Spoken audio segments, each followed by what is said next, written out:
Bonjour Frédéric, Bonjour. quoi de neuf ce matin dans les magazines? Du vieux, mais Du c'est vieux un anniversaire. Bah Ah, oui, voilà. un anniversaire dont on parle peu, alors que c'est un événement français qui a eu un énorme retentissement à l'époque. C'est la Révolution de février 1848. Oula, oui. Et donc ça fait 170 ans. Exact. Exactement.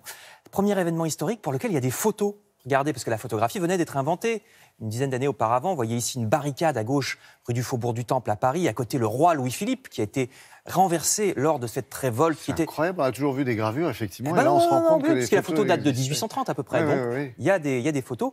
C'est le début de la révolution industrielle, donc c'est une révolte de la misère. Il y a des enfants qui, dès l'âge de 10 ans, travaillent au fond de la mine. Il n'y a aucune loi sociale. Il y a même un recul des conditions de vie. Les ouvriers vivent encore plus mal à ce moment-là que dans les siècles précédents, ce qui est presque sans équivalent dans l'histoire, une régression comme ça.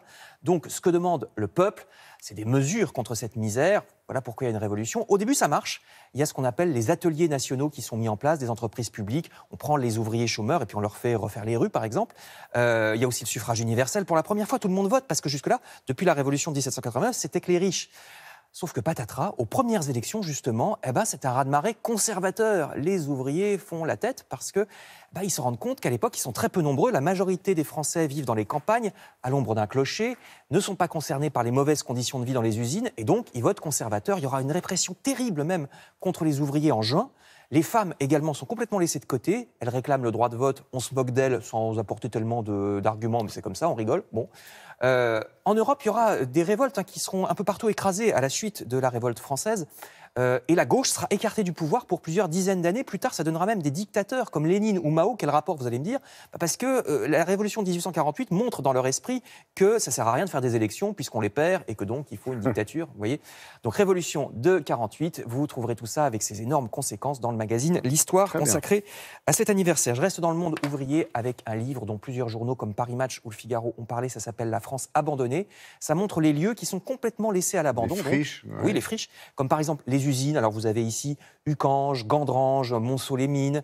Ça fait se rendre compte, alors c'est des belles photos, mais ça fait se rendre compte de la mort de toute une France industrielle du XXe siècle, époque où il y avait beaucoup moins de chômage, pas de mondialisation.